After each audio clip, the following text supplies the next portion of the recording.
just check your answers, whether it's correct or not. What was your acceleration?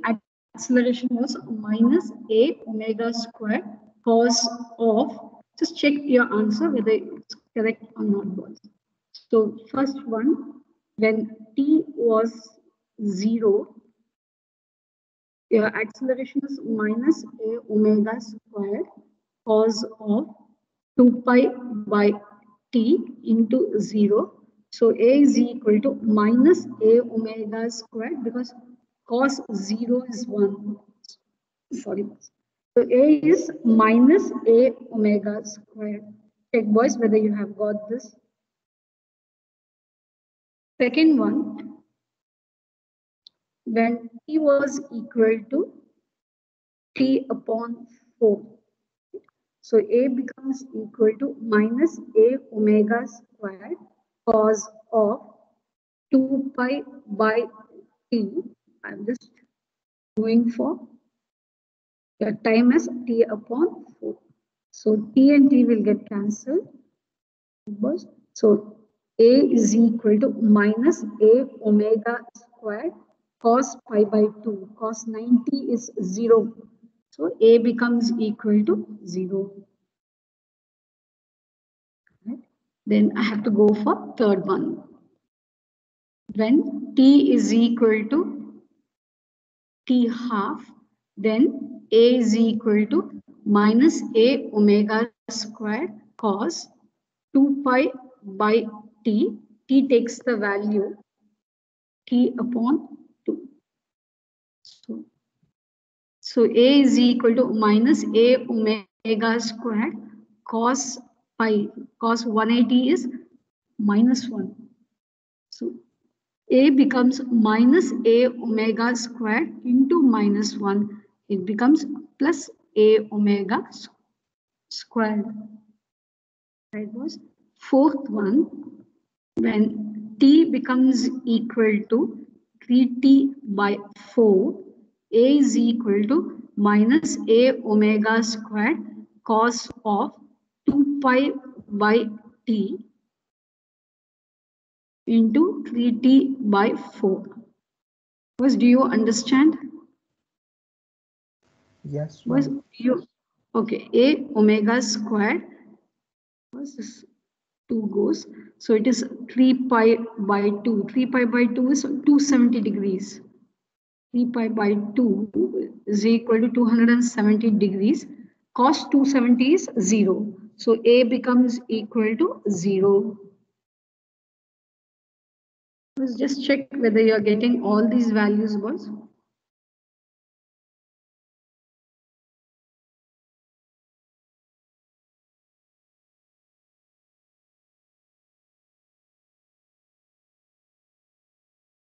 Just check. Yes, ma'am.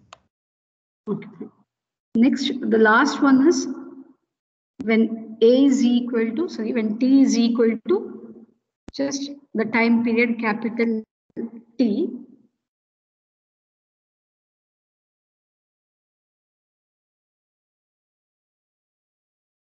Shall I move on to the next slide, or you need time to complete?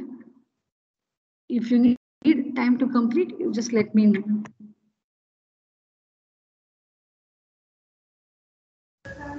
Yes, ma'am. Just a minute. Okay.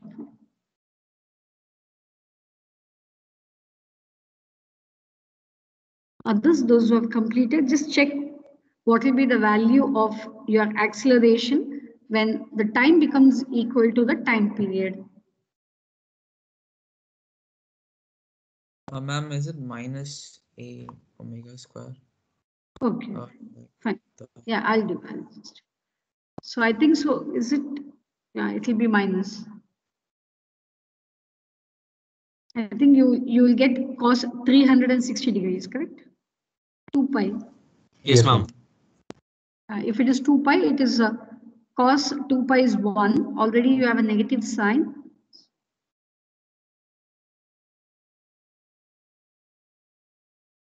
But I'll put this in your chat box. Yes, ma'am. This is completed. Right, I'll just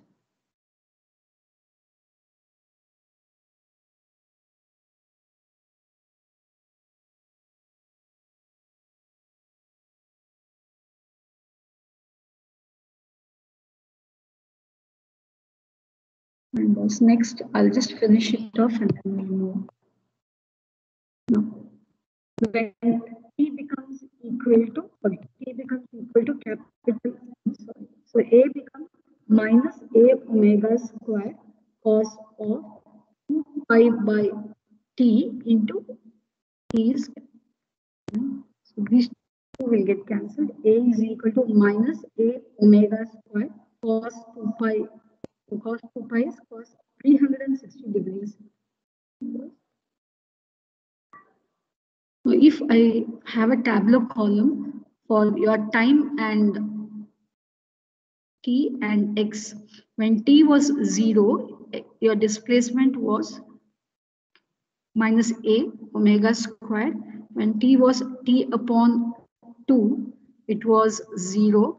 When it was t upon 4, it was plus a omega square. When it was 3t by 4, sorry guys, I think so I made a mistake. It's t by 4, t upon 2. So it was 0.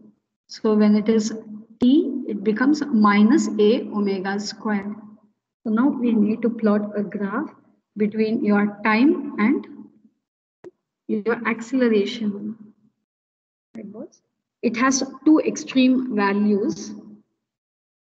So 0. Let me go for first one will be t upon 4. Second value is t by 2. Third value is 3t by 4. Last one, let us go for t. So when the value of t was 0, your value of x, sorry, it's acceleration. The value of acceleration is minus a omega squared.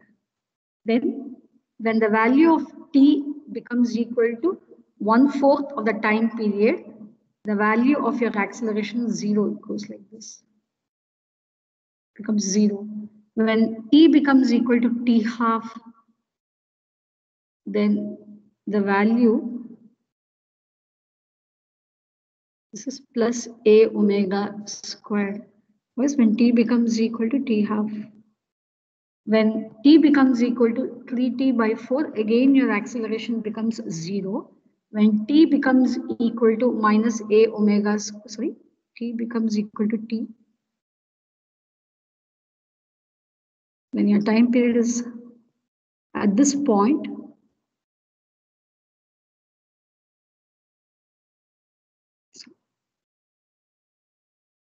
it's just minus a omega. Do you understand the graph, boss?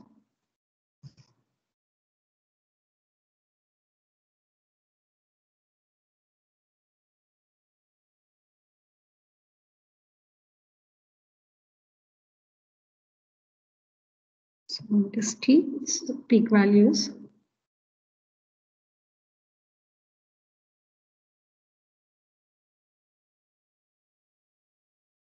Yes, ma'am. We understood the graph. Okay.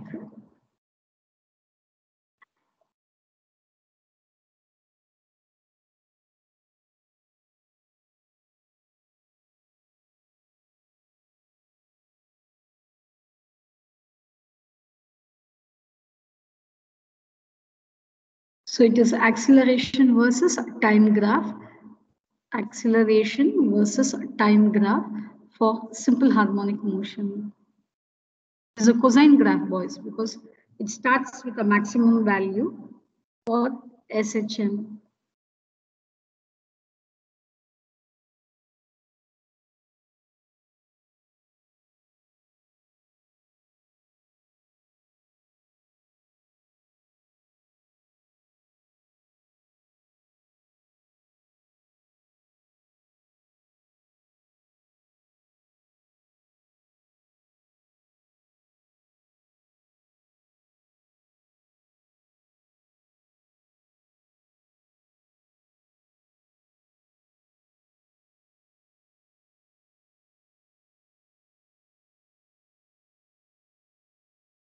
Have you completed this, boys?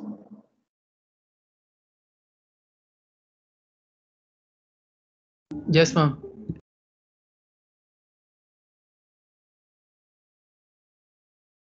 Next, what we are going to learn is what we call it as a phase of a wave, totally a new concept. Then a simple harmonic oscillator. What is a simple harmonic oscillator? What is the condition an oscillator should satisfy so that its oscillation is simple harmonic in nature? Then in such simple harmonic oscillator, like you will be studying about two types of simple harmonic oscillator.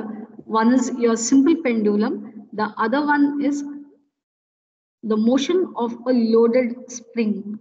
You have a spring which is loaded. So the oscillation of your loaded spring is simple harmonic in nature. The second one you'll be studying about is your simple pendulum. An oscillating simple pendulum.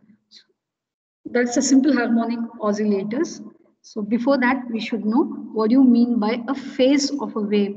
If you check your textbook, you'll understand your phase of a wave by a new concept, what we call it as a circular motion in connection with your simple harmonic motion.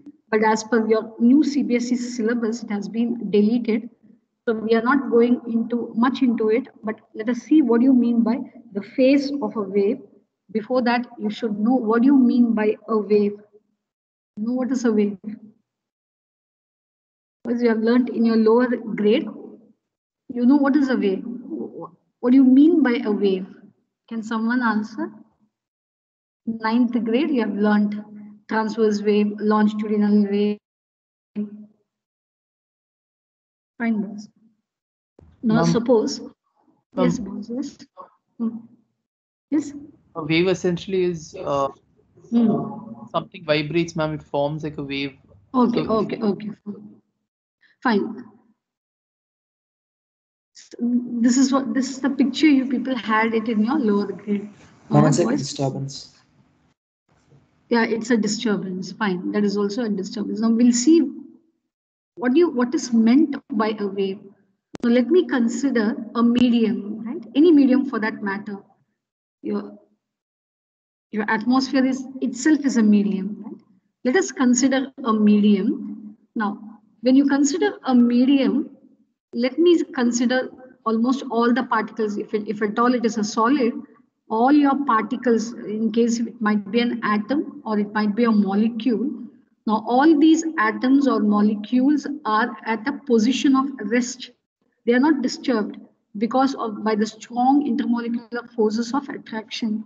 So all these molecules, or we'll consider the particles of the medium, right? The particles of the medium are at rest. Now, what happens when an energy, it can be light energy, it can be sound energy, but if at all it is a sound energy, it will make the particle to vibrate in a different manner.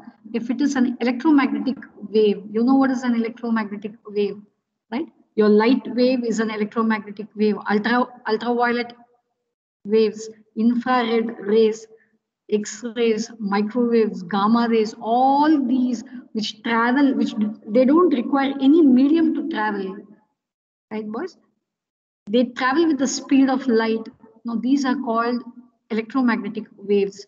They carry energy in them, and that energy is equal to h nu. The h is called the Planck's constant. E is the energy of the wave. Nu is the frequency of the wave. If the wave is having a high frequency, such waves will have a greater energy. Right? E is equal to h nu. For this purpose, Einstein has got a Nobel Prize in physics, not for E is equal to mc squared. Is that clear, boys? So when an energy, consider it might be a heat energy, that is your infrared rays.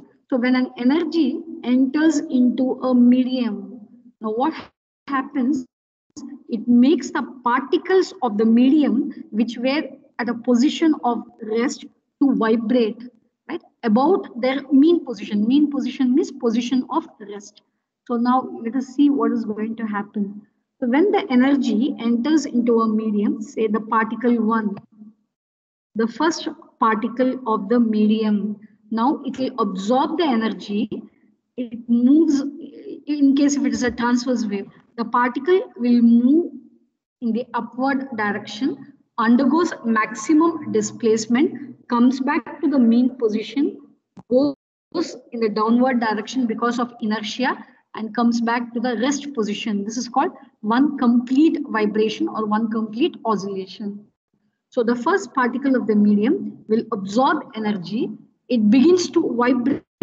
It comes back to its rest position. Now, why does the particle comes back to its rest position? If I consider a solid, say the first atom absorbs the energy, vibrates about its mean position, comes back to its position of rest. Why is that so?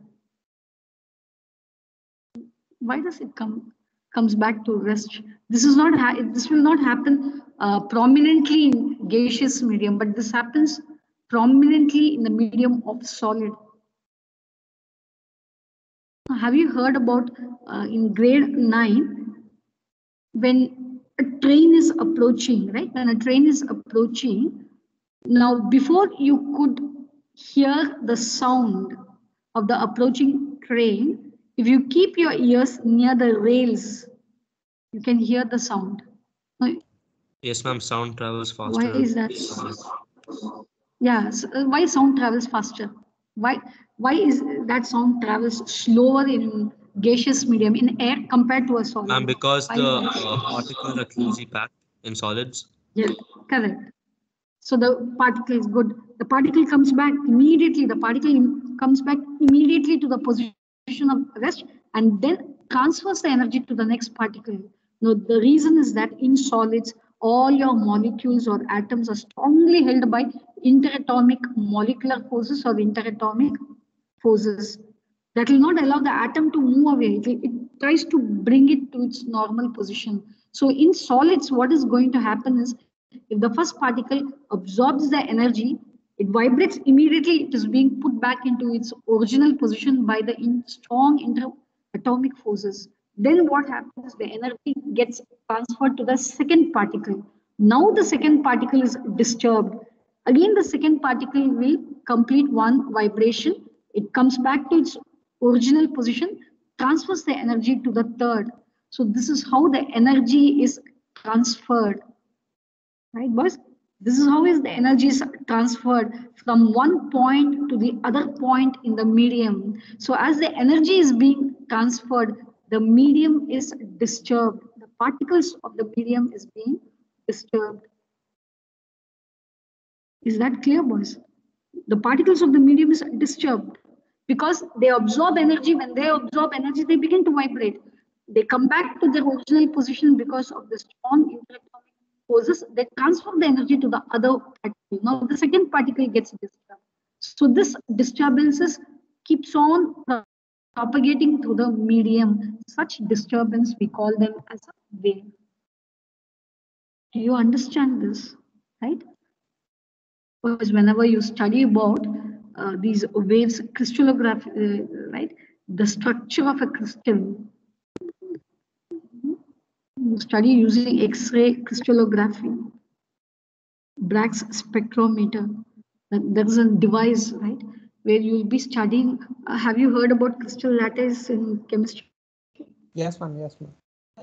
Yes, Then ma'am. FCC, BCC, all the crystal structures. Now, how do you view the crystal structure? By X-ray crystallography, where you'll be studying about the X-rays. X-ray is also a wave. Later on, you study where this is one branch of physics which overlaps with chemistry. Thermodynamics is a branch of physics which overlaps with your chemistry. Solid state physics. This is it's another branch of physics where it really overlaps with your chemistry, where you can study about the crystal structure. You study about the crystal structure using this wave concept, Compton waves later on, right? So you should know what is a wave. Wave is nothing but the disturbance caused in the medium when energy propagates through the medium. Yeah, boys?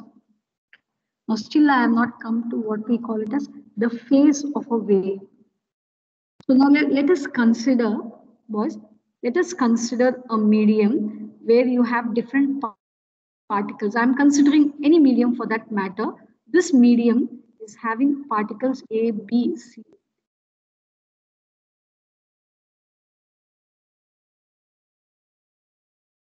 Fine. Especially this chapter, waves, oscillations. Oscillation will lead to waves. Very, very important, boys.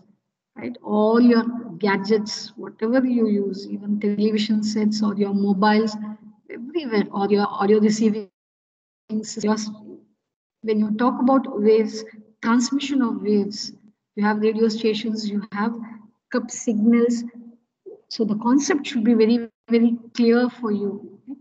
So suppose if I consider a medium where I have particles A, B, C, and D, say when an energy travels through the medium, it makes the particle of the medium to vibrate. Now, can you see? Particle A is moving, say particle A. I'll take this x-axis as your rest position or mean position. Is that clear, boys? 11B? Yes, ma'am. Yes, ma'am. Your particle A, there might be a particle at O also, right? Origin. So suppose if I consider a particle A, initially all the particles were lying along the mean position. They were undisturbed. Now when the energy enters into the medium, look how the particles are being displaced. Say particle A has been displaced, say 5 centimeter, right? Above the mean position. Particle B is still at rest. Particle C, say it has gone down 5 centimeter. Particle D at rest, particle E at rest, particle F at rest. So the different particles are in different state. Now, there is a term what we call it as the phase of the vibrating particle. Phase of vibrating particle. All particles are in different modes of vibration. Phase of a vibrating particle. Now, if two particles are in phase, what is the condition? I can say particle A might be in phase with any particle. So what is meant by in phase? There are two conditions that needs to be satisfied for any two particles to be in phase. One is the particles should move in the same direction, boys. I'm talking about the phase of a vibrating particle. So let's go for conditions for any two particles in phase.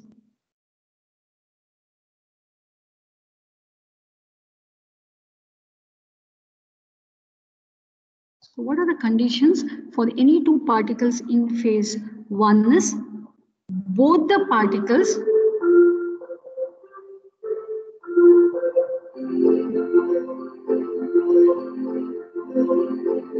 should have same direction of motion. They should move in the same direction and they should be at the same position with respect to